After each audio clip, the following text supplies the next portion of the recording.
Why people can't just accept that neurodiversity exists.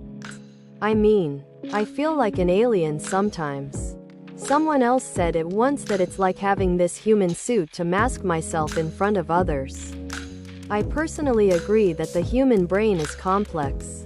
But I also acknowledge the fact that the human race have the greediest and cruelest members.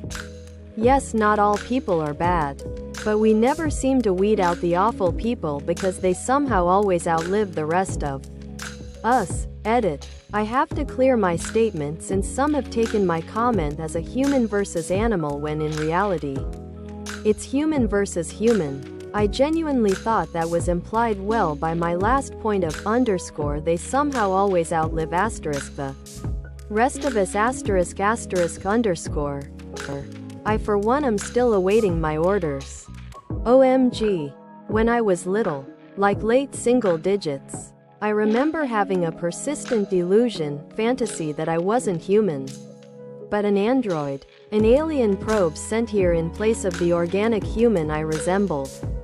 My mission was to study human behavior, and at some point, my alien makers were going to come back for me, and I'd have to teach them everything I'd learned.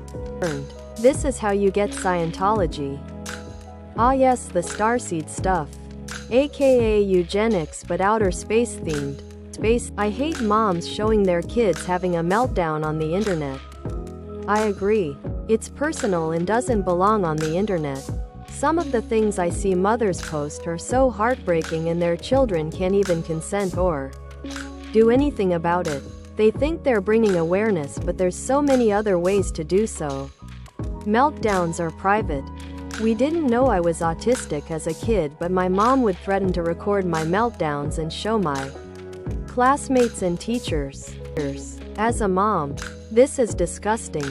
When my son is having a meltdown, my only thought is how can I help him? Not, ooh, this would get lots of views. Shame on these parents. It's extra painful when the parent is the cause of the child's distress, and extra painful when they are actively abusing the child and are apparently oblivious to it.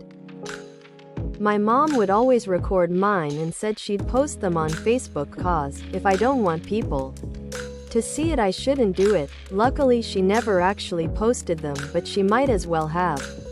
Cause the effect was the same. Y'all ever assess people you observe? I had my last math teacher during COVID and they were getting their shots.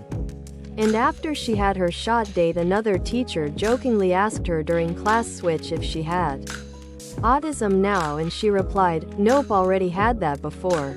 That was the moment when it made sense as to why I suddenly understood math for the first time in her class. That's the autist radar. They give you the user manual in the welcome pack. I mean, you got your welcome pack, right? I want this kind of dynamic with a boyfriend. I recently joined a gaming group and finally met their clan leader, and after meeting him talked to my friend. I said, "Oh, he has the autism. Like, look up the definition of autism and it's just him. I don't like this TBH. I see autism traits in people, but I think it's rude to gossip like this. I'd be careful doing this. You are judging and labeling others as having a disability. There is a reason why we perform comprehensive psychological testing to diagnose ASD. I know plenty of neurotypical people that love math and are socially awkward but are not autistic. A couple of potentially autistic-like traits doesn't mean someone is autistic. Pretty common. Just be careful who you say, "I think you're autistic, too." Stop posting screenshots of ableist things, other rage bait. Just make it a rule and be done with it. A stern recommendation carries little weight. Sometimes I find those posts useful, as I may not always recognize ableism in my own life, and the discussion helps me figure it how to deal with it. Sometimes it is helpful as it helps me navigate the world.